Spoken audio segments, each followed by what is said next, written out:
கிறிஸ்துக்குள் அன்பான hope TV நேயர்களே, மீண்டுமாக தேவனுடைய சத்தியத்தை அறிவதற்காக தேவனுடைய சமூகத்தில் தொலைக்காட்சி முன்பாக நீங்கள் அமர்ந்திருப்பதற்காக தேவனை ஸ்தோத்திரிக்கிறேன். இந்த நிகழ்ச்சிக்கு உங்கள் யாவரையும் அன்புடன் வாழ்த்தி வரவேற்றுக் கொள்கிறேன். யாவரும் சுகமாக இருப்பீர்கள் என்று கிறிஸ்துக்குள் விசுவாசிக்கிறேன். நாம் கண்களை மூடி ஜெபத்தோடு தியானத்திற்குள்ளாக கடன் செல்வோம். உன்னதங்களில் வாசமாக இருந்து பூமியின் மணமக்களை கண்டு பார்த்து வருகிற பரலோக பிதாவே, மீண்டுமாக இன்னொரு நாளிலும் தேவனுடைய சத்தியத்தை அறிந்து கொள்வதற்கு எங்களை அழைத்து வந்த தயவுக்காக நன்றி சுவாமி. நீர் பேசுகிற வார்த்தைகள் நாங்கள் கேட்டு அதன்படி நடக்க கர்த்தர் உதவி செய்யும். பரிசுத்தாவினால் நிரப்பும் உடைய வார்த்தைகள் நாங்கள் புரிந்து கொள்வதற்கு உடைய ஞானத்தை எங்களுக்கு தாரும். உடைய வார்த்தைகள் உடைய வாழ்க்கைக்கு ஆசீர்வாதமாக இருக்கேன். தேவன் உதவி செய்ய முடியாது. இயேசு நாமத்தில் பிதாவே, ஆமென். கிறிஸ்துக்குள் அன்பான ஹோப் டிவி நேயர்களே, இயேசுவின் சோதனைகளும் மாபெரும் போராட்டம் என்ற தலைப்பின் கீழாக தேவனுடைய சத்தியத்தை நாம் அறிய இருக்கிறோம். மாபெரும் போராட்டம் என்றதும் அது பல விஷயங்களை உள்ளடக்கிய ஒரு பிரம்மாண்டமான நிகழ்வு என்பதை நாம் நினைவில் கொள்ள வேண்டும். அதை பின்னணி கதை என்று சொல்லலாம். பெரும்பாலான நிஜ நிகழ்வுகளுக்கு இதுதான் அடிப்படையாக இருக்கிறது. அதாவது பிற நிகழ்வுகள் அதில் ஒரு பகுதி தான் இந்த மாபெரும் போராட்டம் என்பதை காரணமாக நாம் உதாரணமாக அமெரிக்க புரட்சியை ஒரு பிரம்மாண்ட பின்னணி கதையாக எடுத்துக்கொண்டால் அது ஒரு பகுதியாகத்தான் இருக்க முடியும். மாபெரும் போராட்டமானது பல நிகழ்வுகளை உள்ளடக்கக்கூடிய ஒன்றாக கருதப்படுகிறது. இந்த பூமியில் நம்முடைய வாழ்க்கையில் அனுதினமும் அந்த போராட்டம் நடைபெற்று கொண்டே இருக்கிறது. தேவனோடு எப்படிப்பட்ட உறவை நாம் வைத்திருக்கிறோம், அந்த உறவில் சோதனைகளை எவ்வாறு நாம் மேற்கொண்டு வருகிறோம் என்பதை பற்றி நாம் ஆராய்ந்து அறிய வேண்டும். மற்றவர்களோடு எவ்வாறு நடந்து கொள்கிறோம் என்பதை வைத்து இந்த நிகழ்வுகள் நமக்கு உதவி செய்கிறது. அரசியல் மற்றும் பொருளாதார சம்பந்தமான பெரும் நிகழ்வுகள் எவ்வாறு மக்களின் மனதை அனுதின வாழ்க்கையில் தாக்கத்தை ஏற்படுத்துகின்றனவோ அதுபோல்தான் மாபெரும் போராட்டம் நம் ஒவ்வொருடைய வாழ்க்கையிலும் ஒரு பெரும் தாக்கத்தை ஏற்படுத்தக்கூடியதாக இருக்கிறது. மத்தேயு எழுதின சுவிசேஷம் 11ஆம் அதிகாரம் 28வது வசனத்தில் ஆண்டவர் இப்படியாக சொல்லுகிறார், வருத்தப்பட்டு பாரம் சுமக்கிறவர்களே, நீங்கள் எல்லாரும் என்னிடத்தில் வாருங்கள், நான் உங்களுக்கு இளைப்பாறுதல் தருவேன் என்று ஆண்டவர் சொல்லுகிறார். எவ்வளவு வருத்தங்கள், சஞ்சலங்கள், வியாகுலங்கள், உபத்திரங்கள், பாடுகள் இருந்தாலும் கிறிஸ்துவனிடத்தில் வரும்பொழுது அவற்றிலிருந்து நமக்கு ஒரு விடுதலை கிடைக்கிறது என்பதை இந்த வசனத்தின் மூலமாக நாம் அறிந்து கொள்ளலாம். காரணம், இந்த உலகத்தில் அநேக பாடுகள், வேதனைகள், உபத்திரங்கள் நமக்கு வந்து கொண்டுதான் இருக்கின்றன. இந்த போராட்டங்களெல்லாம் ஜெயம் பெற வேண்டும் என்றால் நாம் கிறிஸ்துவை நோக்கி வர வேண்டும். கிறிஸ்துவனிடத்தில் நம்முடைய பாடுகளை ஒப்படைத்து விட்டு அவர் நமக்காக யுத்தம் செய்வதற்கு நம்முடைய பொறுப்பை அவருடைய கரத்தில் ஒப்பு கொடுத்தோமானால் அவர் நமக்காக யுத்தம் செய்து இந்த போராட்டத்திலிருந்து ஆண்டவர் வெற்றி நமக்கு கொடுப்பார். வேதத்தில் பல வகையான ஓய்வுகள் இருக்கின்றன. அது வாரத்தின் 7வது நாள் ஓய்வு நாளாக நாம் வேதத்திலே வாசிக்கிறோம். அதனால் மத்தேயு 11:29 ஆண்டவர் சொல்லுகிறார், என் நுகத்தை உங்கள் மேல் ஏற்றுக்கொண்டு என்னிடத்தில் கற்றுக்கொள்ளுங்கள், அப்பொழுது உங்கள் ஆத்துமாக்களுக்கு இளைப்பாறுதல் கிடைக்கும். இந்த இளைப்பாறுதல் அப்படின்னா ஓய்வு என்ற அர்த்தம். இந்த ஓய்வு என்பது ஆண்டவர் படைத்த சிருஷ்டியில் நமக்கு படைத்து கொடுத்த இந்த 7ஆம் நாள் ஓய்வு நாளில் இந்த ஓய்வு கிடைக்கிறது. இளைப்பாறுதலானது உன்னதமான ஒன்றாக வேதாகமத்தில் சொல்லப்பட்டாலும் தேவன் தாம் சிருஷ்டித்து தம்முடைய கிரைகளை முடித்து 7ஆம் நாளில் ஓய்ந்திருந்தார். அந்த நாளை ஆசீர்வதித்தார், அதை பரிசுத்தமாக்கினார். அதை மனிதனும் ஓய்ந்திருக்கும்படி அந்த நாளை மனிதனுக்கு ஓய்வு நாளாக கொடுத்து 6 நாள் நீ வேலை செய்து 7ஆம் நாளில் ஓய்ந்திருக்க வேண்டும் என்ற கட்டளையை ஆண்டவர் கொடுத்திருக்கிறார். அதே போல வருடம் ஒரு ஓய்வு கண்டிப்பாக இருக்க வேண்டும். அந்த ஓய்வு நாளையும் 7 வருடங்களுக்கு ஒரு முறை வரும் தேசத்தின் ஓய்வை, அதாவது விளைச்சலிருந்து ஓய்வு. அந்த 7ஆம் வருடத்தில் விதைக்கக்கூடாது. ஆனால் அந்த வருடத்தில் அந்த நிலத்தில் ஒருவேளை ஏதாவது பயிர்கள் வளர்ந்திருக்குமானால் அந்த பயிரை அறுப்பதற்கும் நீ செல்லக்கூடாது. ஏனென்றால் அதில் வரக்கூடிய அந்த பயிர்களை, அந்த கனிகளை, தானியங்களை அவர்கள் யார் என்றால் தரித்திரர்கள், ஒன்றும் இல்லாதவர்கள் அறுவடை செய்து கொள்வதற்காக அந்த வருடம் ஓய்வு வருடமாக கருதப்படுகிறது. 50 வருடத்திற்கு ஒரு முறை ஒரு ஓய்வு வருகிறது, யூபிலி ஓய்வு என்று அதை பார்க்கிறோம், யூபிலி வருடம் என்று. அந்த ஓய்வில் யாராவது ஏதாவது கடன்பட்டு அடைக்கப்பட முடியாமல் விட்டிருந்தால் அவர்களுக்கு கடனை மன்னித்து அவர்கள் அடிமைத்தனத்திலிருந்து அவர்களை விடுதலையாக்கி அவர்களை அனுப்பிவிட வேண்டும் என்ற ஓய்வையும் வேதாகமத்திலே நாம் பார்க்கிறோம். தேவன் தம் மக்களோடு இருந்தபோதுதான் மக்கள் இளைப்பாற முடிந்தது. அப்படின்னால் அப்போது விரோதியும் இல்லை, இடையூறும் இல்லை, எந்த தடையும் இல்லை. தேவன் நம்மோடு இருந்ததினால் நாம் எளிதாக நம்முடைய காரியங்களை செய்ய முடிந்தது. தேவன் நம்மை விட்டு பிரியும் போது நம்மால் எதையும் செய்ய முடியாது என்பதை இந்த காரியங்கள் நமக்கு வெளிப்படுத்துகின்றன. சத்துருக்களும் இல்லாமல் இருந்தார்கள்.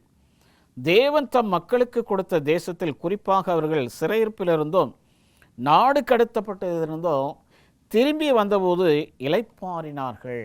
அந்நிய தேசத்திலிருந்து சொந்த தேசத்திற்கு வரும்பொழுது இளைப்பாறுதல் கிடைத்தது. அப்படி என்றால் அந்நிய தேசத்தில் இந்த இளைப்பாறுதல் இல்லை. காரணம், அங்கே அடிமைகளாக வேலை செய்யக்கூடிய ஒரு நிலைமைக்கு மக்கள் தள்ளப்பட்டார்கள். அந்த அடிமைத்தனத்திலிருந்து விடுதலையாக்கப்பட்டு சொந்த தேசத்திற்கு வரும்பொழுது ஒரு அமைதியையும் ஒரு இளைப்பாறுதலையும் ஆண்டவர் தம்முடைய மக்களுக்கு கட்டளையிட்டார். குடும்ப வாழ்க்கையில் இளைப்பாறுதல் எப்படி கிடைத்தது என்றால், அவர்கள் தங்களுடையவர்களை உபசரிக்கும் பொழுது, அதாவது மனமு வந்து சந்தோஷத்தோடு மற்றவர்களுக்கு உபசரிக்கும் பொழுது அந்த இளைப்பாறுதல் மக்களுக்கு கிடைத்தது. ஆனால் சிறையிருப்பின் போது தேவ மக்களுக்கு இளைப்பாறுதல் இல்லாமல் இருந்தது. காரணம், துன்மார்க்கருக்கு கொந்தளிக்கும் கடலை போல அமைதி இராது. அவர்கள் மரணத்தின் கல்லறையிலும் தான் இளைப்பாற முடியும். ஆனால் வாழ்ந்து கொண்டிருக்கும் போது அவர்களுக்கு இளைப்பாறுதல் கிடைக்காது என்பதை நாம் இங்கே பார்க்கிறோம். வெளிப்படுத்தல் 14:11 வசனத்தில் ஆண்டவர் இப்படியாக சொல்கிறார், அவருடைய வாதையின் புகை சதா காலங்களிலும் எழும்பும். மிருகத்தையும் அதன் சொரூபத்தையும் வணங்குகிறவர்களுக்கும் அதனுடைய நாமத்தின் முத்திரை தரித்து கொள்ளுகிற எவனுக்கும் இரவும் பகலும் இளைப்பாறுதல் இராது. அப்படின்றால் 24 மணி நேரமும் ஓய்வில்லாமல் அவர்கள் இருப்பார்கள். காரணம், இங்கே இந்த 14ஆம் அதிகாரத்தில் 3 தூதர்களின் தூதை நாம் வாசிக்கிறோம். அதில் 3வது தூதனுடைய இந்த எச்சரிப்பின் செய்தி தான் இந்த வசனம். அப்படினால் மிருகத்தையும் அதன் சொரூபத்தையும் அதனுடைய நாமத்தின் இலக்கத்தையும் எவன் ஒருவன் தரித்து கொள்ளுகிறானோ அவனுக்கு இரவும் பகலும் இளைப்பாறுதல் இராது. அப்படியானால் இந்த மிருகத்தை, அப்படின்றால் சாத்தானை ஒதுக்கி சாத்தானுடைய வழிகளில் நடவாமல் தேவனுடைய பாதையில் நடந்து தேவனுக்காக நாம் வாழ்ந்து கொண்டிருந்தோமானால் ஆண்டவர் இப்படிப்பட்ட வாதிலிருந்து நம்மை மீட்டெடுத்து நமக்கு இளைப்பாறுதலை கட்டளையிடுவார். ஒருவேளை நாம் சாத்தானோடு இணைந்திருப்போமானால் மிருகத்தையும் மிருகத்தினுடைய சொரூபத்தையும் அதனுடைய நாமத்தின் இலக்கத்தையும் நாம் நெற்றிகளிலோ வலது கரங்களிலோ நாம் தரித்து கொள்ளுமானால் நமக்கு இரவும் பகலும் இளைப்பாறுதல் இராது என்ற எச்சரிப்பை ஆண்டவர் கொடுக்கிறார். இயேசு தம்முடைய தயவால் அருளும் ஈவுதான் இளைப்பாறுதல். ஓய்வு நாளின் ஈவும் அதிலே அடங்கக்கூடியதாக இருக்கிறது. அதனால் சிருஷ்டிகரோடு அதிக நேரம் செலவிட முடிகிறது. வாரத்தின் 6 நாள் நாம் வேலை செய்து உலக காரியங்களோடு நாம் இணைந்து நம்முடைய தேவைகளுக்காக நம்முடைய வேலைகளை செய்து நாம் சம்பாதிக்கிறோம். அந்த சம்பாதனை குடும்பத்திற்கு நமக்கு உதவியாக இருக்கக்கூடியது. ஆனால் அந்த வாரத்தின் 7 நாளில் ஒரு நாள் ஆண்டவர் தமக்காக அதை ஓய்ந்திருக்கும்படி மனிதனுக்கு கட்டளையிட்டார். அந்த நாளில் தேவனோடு இணைந்து அநேக காரியங்களை கற்றுக்கொள்வதற்கு அது பிரயோஜனமாக இருக்கிறது. நாம் தொலைந்து போன நிலையில் இருப்பதையும் எல்லா விதத்திலும் நாம் புதுப்பிக்கப்படுவதையும் உணர்ந்து கொள்ள இயேசு தரும் இளைப்பாறுதல் நமக்கு உதவுகிறது. அந்த நாளில் கிறிஸ்துவிடம் வந்து நம்முடைய எல்லா காரியத்தையும் அவருடைய பாதத்தில் ஊற்றி அவருடைய சந்நிதியில் அமைதலோடு நாம் உட்கார்ந்து தேவ செய்தியை நாம் கேட்கும் பொழுதும் தேவனை மகிமைப்படுத்தும் பொழுதும் அவரோடு நாம் பேசும் பொழுதும் அவர் நம்மோடு பேசும் பொழுதும் ஏற்படுகிற அந்த அமைதி, மன அமைதி தேவன் நமக்கு கொடுக்கக்கூடிய ஒரு இளைப்பாறுதலாக காணப்படுகிறது. அடுத்ததாக ஆண்டவர் சொல்லுகிறார், விதைக்கிறவன் ஒருவன் விதைக்க புறப்பட்டான். இதை நீங்கள் மத்திய எழுதின சுவிசேஷம் 13ஆம் அதிகாரத்தில் நீங்கள் வீட்டில் இருந்து வாசிங்க. அந்த விதைக்கிறவன் விதைகளை எடுத்துக்கொண்டு பிரயாணப்பட்டு செல்லும் பொழுது சில விதைகள் வழி அருகே விழுகின்றன, சில விதைகள் கற்பாறையின் மேல் விழுகின்றன, சில விதைகள் முள்ளுள்ள இடங்களில் விழுகின்றன, சில விதைகள் நன்றாக பண்படுத்தப்பட்ட நிலத்தில் விழுகின்றன. வழி அருகே விழுதப்பட்ட விதைகளை பறவைகள் வந்து பட்சித்து போட்டது. கற்பாறையின் மேல் விழுந்த விழுதை சிறிதளவும் அங்கே மண் இருந்ததால் முளைத்தது. ஆழம் இல்லாதபடினாலே அந்த விதை முளைத்து அது வளர முடியாமல் அது சுருண்டு விடுகிறது. மூன்றாவது, முச்செடிகளில் விழப்பட்ட விதைகளும் முளைக்கிறது. ஆனால் முச்செடிகள் அதை வளரவிடாமல் அப்படியே அணைத்து விடுகிறது. நல்ல நிலத்தில் விதைக்கப்பட்ட விதைகள் 30, 60, 100மாக பலன் கொடுத்தது என்று இந்த அதிகாரத்திலே நாம் வாசிக்கிறோம். அப்படினால் கிரைஸ்ட் ஆப்ஜெக்ட் லெசன்ஸ் 44ஆம் பக்கத்தில் அம்மையார் இதை பற்றி எப்படியா சொல்கிறார். ஆத்துமக்களுக்காக நடைபெறும் யுத்தம் நிஜமானது. மக்கள் ரட்சிக்கப்படாதபடிக்கு செய்ய தன்னால் முடிந்த வழிகளில் எல்லாம் சத்துரு முயல்கிறான். உதாரணமாக, வழியருகே விழுந்த விதை பற்றி நற்செய்தி பிரசங்கிக்கப்படும் கூட்டங்களில் சாத்தானுடைய தூதர்களும் இருக்கிறார்கள். தேவ வார்த்தையை இருதயங்களில் உணர்த்த பரலோக தூதர்கள் முயலும்போது வார்த்தையை பயனற்று போக செய்ய சத்துரு விழிப்புடன் செயல்படுகிறான். இவர்கள் வழியருகே விடப்பட்டவர்கள். கேட்பதோடு சரி, ஆலயத்தை விட்டு வெளியே வந்தவுடனே சாத்தானருடைய சிந்தனைகளை மாற்றி கேட்ட சத்தியத்தை அங்கேயே மறக்க செய்கிறான். அதோடு கூட அவனுடைய வன்மத்திற்கு ஏற்ற ஊக்கத்துடன் தேவ ஆவியானவரின் கிரியை கெடுத்து போட பிரயாசப்படுகிறான். கிறிஸ்து தம் அன்பில் ஆத்துமாவால் தம் பக்கம் எடுக்கும்போது இரட்சகரை நாடி செல்ல தீர்மானித்தவரின் கவனத்தை திசை திருப்ப சாத்தான் முயன்று கொண்டிருக்கிறான். எல்லா இடங்களிலும் நாம் விதைக்க வேண்டும். எது நல்ல நிலம், எது கெட்ட நிலம் என்று நாம் நியாயம் தீர்க்க முடியாது. இந்த நிலத்தில் விழுந்தால் இது இது பயிர் முளைக்க செய்யாது, இங்கே அறுவடை காண முடியாது என்று சொல்ல முடியாது. தேவனுடைய திருவசனத்தை எல்லா இடத்திலும் விதைக்கப்பட வேண்டும். ஆனால் அது பலன் கொடுக்கக்கூடிய இருதயத்தை ஆண்டவர் ஆவியானவர் கொண்டு எழுப்புவார். யாருடைய உள்ளத்திலே சொல்லப்படுகிற சத்தியங்கள் ஆழமாக பதிகிறதோ அவர்கள் அந்த சத்தியத்தின்படி நடப்பதற்கு தங்களை ஒப்பு கொடுப்பார்கள். அப்படிப்பட்ட விதைகள் 30, 60, 100மாக பலன் கொடுத்து தேவனுடைய பிள்ளைகளாக அவர்கள் வாழ்வார்கள் என்பதில் எந்த சந்தேகம் இல்லை. எல்லாவற்றுக்கும் பின்னணியில் செயல்படும் ஆண்டவர்தான் யார் ரட்சிக்கப்பட போவார்களோ அவர்களை ரட்சிக்க வல்லவர். நாம் நம் வேலை செய்து மிச்சத்தை தேவனிடத்தில் ஒப்படைத்து விட்டால் அவர் மிச்சமுள்ள வேலையை அவர் பார்த்து கொள்வார், அறுவடையை அவர் செய்வார். அவருக்காக காத்திருக்கக்கூடியவர்கள் எந்த போராட்டங்கள் வந்தாலும் அவற்றை ஜெயித்து தேவனுக்காக அவர்கள் காத்திருப்பார்கள். கற்பாறையின் மேல் கட்டுதல். 10 எழுதின சுவிசேஷம் 7ஆம் அதிகாரம் 21 - 27 வரைக்கும் நீங்கள் வீட்டில் வாசிங்க. கற்பாறையின் மேல் வீட்டை கட்டின மனிதனை பற்றிய ஓமை இங்கே சொல்லப்படுகிறது. 2 வீடுகள் கட்டப்படுகிறது. ஒன்று தரைமட்டத்தில் மணலின் மேல் கட்டப்படுகிற ஒரு வீடு, இன்னொன்று கற்பாறையின் மேல் அஸ்திபாரம் போடப்பட்டு கட்டப்பட்ட ஒரு வீடு. 2 வீடுமே கட்டப்படுகிறது. மழை வராத வரைக்கும் 2 வீடுமே நன்றாகத்தான் இருக்கிறது. மழை வந்து பெருவெள்ளம் எடுத்து பெருக்கெடுத்து ஓடும் பொழுது கற்பாறையின் மேல் அஸ்திவாரம் போடப்பட்ட அந்த வீடு நிலைத்து நின்றது. மணலில் மேல் கட்டப்பட்ட வீடோ மழையில் அந்த பெருவெள்ளத்தில் அடித்து செல்லப்பட்டது.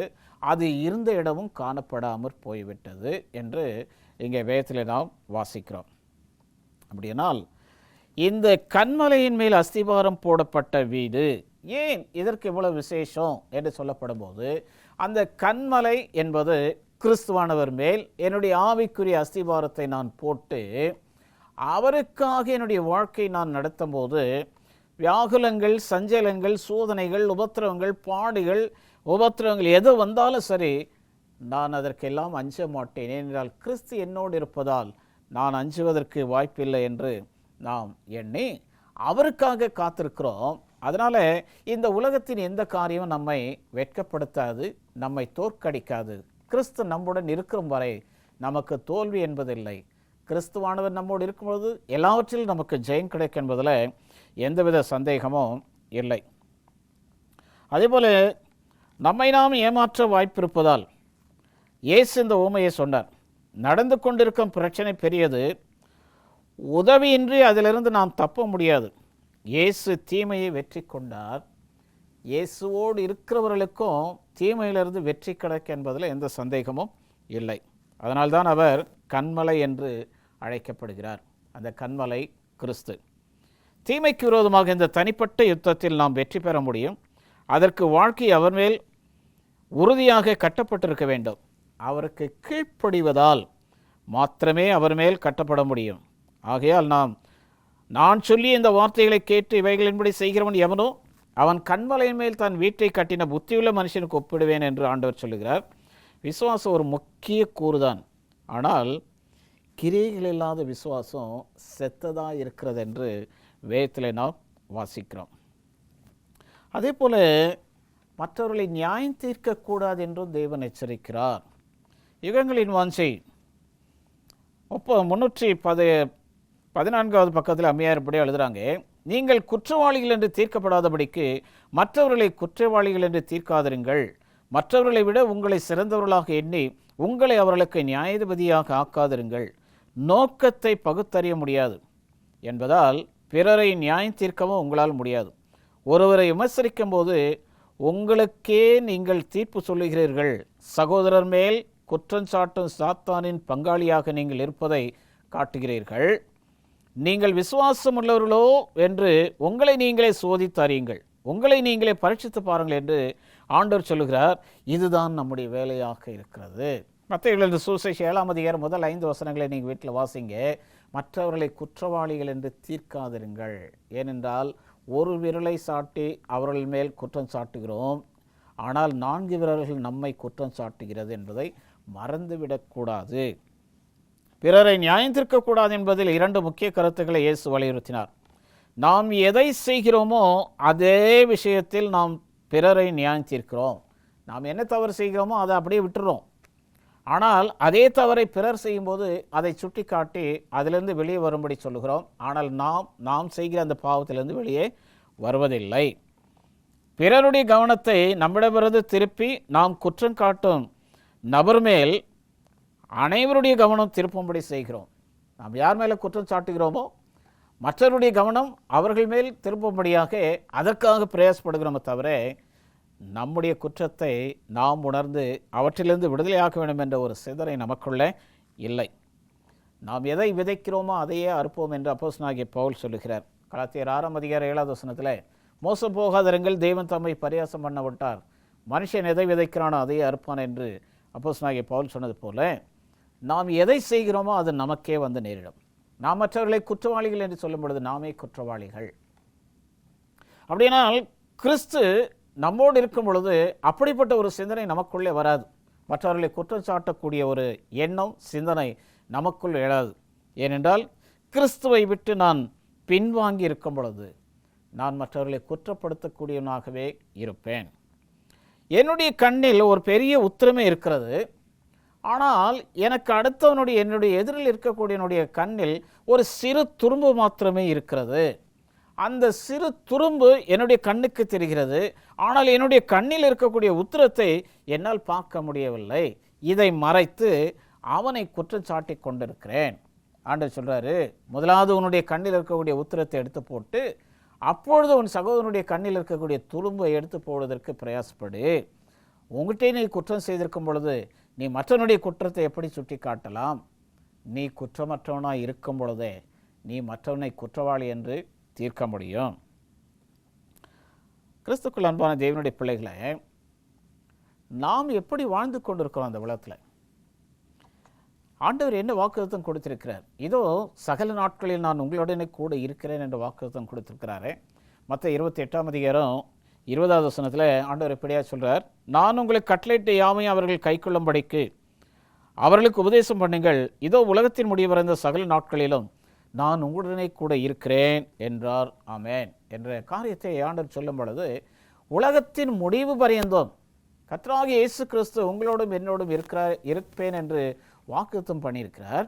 ஆனால் அதுக்கு முன்னாடி நாம் செய்ய வேண்டிய காரியம், நாம் எதை கை கொள்ள வேண்டும் என்று தேவன் நமக்கு கட்டளையிட்டாரோ அவற்றை அவர்களும் கை கொள்ளும்படி அவர்களுக்கு உபதேசம் பண்ணும்படி அந்த உபதேச வேலையை தான் நம்மிடத்தில் கொடுத்திருக்கிறாரே தவிர மற்றவர்களை குற்றவாளிகள் என்று தீர்க்கக்கூடிய நியாய தீர்ப்பின் நியாயாதிபதியாக நம்மை ஆண்டவர் நியமிக்கவில்லை. தேவனுடைய சத்தியத்தை சொல்லுவதற்காக உங்களையும் என்னையும் ஆண்டவர் தெரிந்து கொண்டிருக்கிறார்.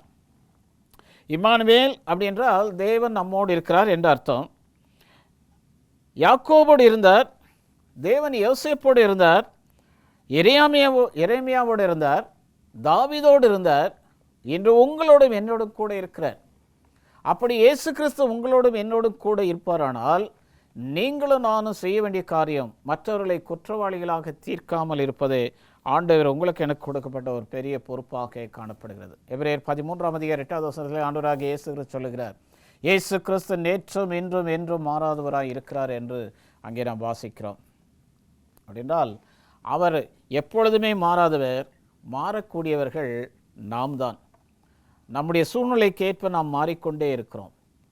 யோசுவாவை தெரிந்து கொள்ளும் பொழுது, மோசேக்கு அடுத்ததாக இந்த இஸ்ரேல் மக்களை வழிநடத்தி செல்வதற்காக யோசேப்பை தெரிந்து கொள்ளும்போது ஆண்டவர் சொல்லுகிறார், யோசேப்போடு சொல்கிறார், யோசுவாவின் புத்தகம் 1 கடைசி பாகத்தில், நான் உன்னை விட்டு விலகுவதும் இல்லை, உன்னை கைவிடுவதும் இல்லை என்று சொல்லி வாக்குத்தத்தம் பண்ணுகிறார். அப்படின்றால் நான் உன்னோடு இருப்பேன். அப்படின்னா அந்த மக்களை வழிநடத்தி செல்வதற்குண்டான எல்லாவித ஆலோசனைகளையும் அறிவுரைகளையும் அறிவையும் ஞானத்தை நான் உங்களுக்கு கொடுப்பேன், நீ பயப்பட வேண்டாம், கலங்க வேண்டாம் என்று சொல்லி யோசுவாவை ஆண்டவர் தைரியப்படுத்துகிறார். 1 நாளாகவும் 28 தாவீது தம்முடைய குமாரனாகிய சாலமோனை நோக்கி, நீ பலம் கொண்டு தைரியமாயிருந்து இதை நடப்பி நீ பயப்படாமலும் கலங்காமலும் இரு, தேவனாகிய கர்த்தர் எனும் என் தேவன் உன்னோடு இருப்பார். கர்த்தருடைய ஆலயத்தை கட்டுகிறதற்கு அடுத்த சகல கிரிகளை நீ முடித்து தீர்மட்டும், அவர் உன்னை விட்டு விலகவும் மாட்டார், உன்னை கைவிடவும் மாட்டார் என்று தாவீது சாலமோனை பார்த்து சொல்லுகிறார். அதே 4ஆம் புத்தகத்தில் வாசிக்கிறோம், நீ தேவனை மறந்தால் அவர் உன்னை எப்பொழுதும் மறந்து விடுவார் என்று சொல்கிறார். நீ அவரோடு இருந்தால் அவர் உன்னோடு இருப்பார், நீ அவரை மறந்தால் அவர் உன்னை எப்பொழுதும் மறந்து விடுவார். ஏனால் வாழ்க்கையில் ஒருபோதும் தேவனை மறக்காமல் அவரோடு கூட இருந்து அவருடைய அறிவுரையின்படி நாம் இந்த உலகத்தில் வாழ்வோமானால் வெற்றி நமக்கு நிச்சயம் என்பதில் எந்தவித சந்தேகமும் இல்லை. ஆண்டவராகிய இயேசு கிறிஸ்து எப்போது நம்மோடு இருக்கிறவரானபடியினால் விசுவாசத்தில் வல்லவர்களான நம் முற்பிதாக்களுக்கு பலத்த நிச்சயத்தை கொடுத்திருந்தார். அதே நிச்சயத்தை இன்று உங்களுக்கு எனக்கும் கொடுக்க ஆண்டவர் ஆயத்தமாக இருக்கிறார். அதை பெற்றுக்கொள்வதற்கு நீங்களும் நானும் ஆயத்தமாக வேண்டும். அந்த ஆயத்தத்தை ஆண்டவராகிய தேவன் உங்களுக்கு எனக்கு கொடுத்து அவருடைய பாதையிலே நடந்து நாம் மற்றவர்களை குற்றப்படுத்தாதபடி என்னுடைய குற்றத்தை அறிந்து நான் கிறிஸ்துவிடம் இருந்து சரணடைந்து என்னுடைய குற்றத்திலிருந்து நான் விடுதலையாவதற்கு நான் பிரயாசப்பட வேண்டுமே தவிர மற்றவர்களை குற்றவாளியாக ஆக்குவதற்கு நான் நியாயாதிபதியாக நியமிக்கப்படவில்லை என்பதை நீங்களும் நானும் உணர்ந்து கிறிஸ்துவானவர் எனக்கு கற்பித்த அந்த வேத சத்தியங்களின்படி நான் நடந்து அதன்படி மற்றவர்கள் நடக்கும்படி உபதேசிப்பதற்கான பொறுப்பை கொடுத்திருக்கிறார். அந்த பொறுப்பை செய்து தேவனுடைய ஆசீர்வாதத்தை நீங்களும் நானும் பெற்றுக்கொள்வோம். கர்த்தர் நம்மை ஆசீர்வதிப்பாராக. கண்களை மூடி ஜெபம் செய்வோம். நேசமுள்ள ஆண்டவரே, நாளின் செய்திக்காக நன்றியோடு துதிக்கிறோம். அதை கேட்டுக்கொண்டிருக்க அன்பான நேயர்களை ஆசீர்வதியும், அவருடைய குடும்பங்களை ஆசீர்வதியும், அவருடைய தேவைகளை சந்தியும், அவருடைய வேலைகளை ஆசீர்வதியும், வருமானங்களை ஆசீர்வதித்தாரும். தொடர்ந்து அநேக மக்களுக்கு இவர்கள் இந்த காரியங்களை எடுத்து சொல்லி அவர்கள் இந்த நிகழ்ச்சியை காண்பதற்கான பாக்கியத்தினை தரும்படியாய் இயேசு நாமத்தில் பிதாவே, ஆமென். கிறிஸ்துக்குள் அன்பான ஹோப் டிவி நேயர்களே, இந்த நாளின் செய்தி உங்களுடைய வாழ்க்கைக்கு ஆசீர்வாதமாக இருந்திருக்கும் என்று நான் விசுவாசிக்கிறேன். நிச்சயமாகவே நீங்கள் ஆசீர்வதிக்கப்பட்டவர்கள். ஒவ்வொரு நாளும் தேவ சமூகத்தில் வந்து தேவனுடைய செய்தியை கேட்பதற்காக நான் தேவனை ஸ்தோத்திரிக்கிறேன். உங்களுடைய ஜெப விண்ணப்பங்களை இந்த ஸ்க்ரீனில் காணப்படுகிற எண்ணிற்கு தெரியப்படுத்துங்கள். உங்களுக்காக ஜெபிக்க நாங்கள் காத்திருக்கிறோம். தொடர்ந்து இந்த நிகழ்ச்சியை உங்களுடைய நண்பர்களையும் காணச் செய்யுங்கள். அந்த ஆசீர்வாதங்களை தேவனுடைய குடும்பத்திலே நிறைவாக கட்டளையிடுவார். தேவன் உங்களையும் உங்களுடைய பிள்ளைகளையும் உங்களுடைய வருமானங்களையும் வெகுவாய் ஆசீர்வதிப்பாராக. ஆமென்.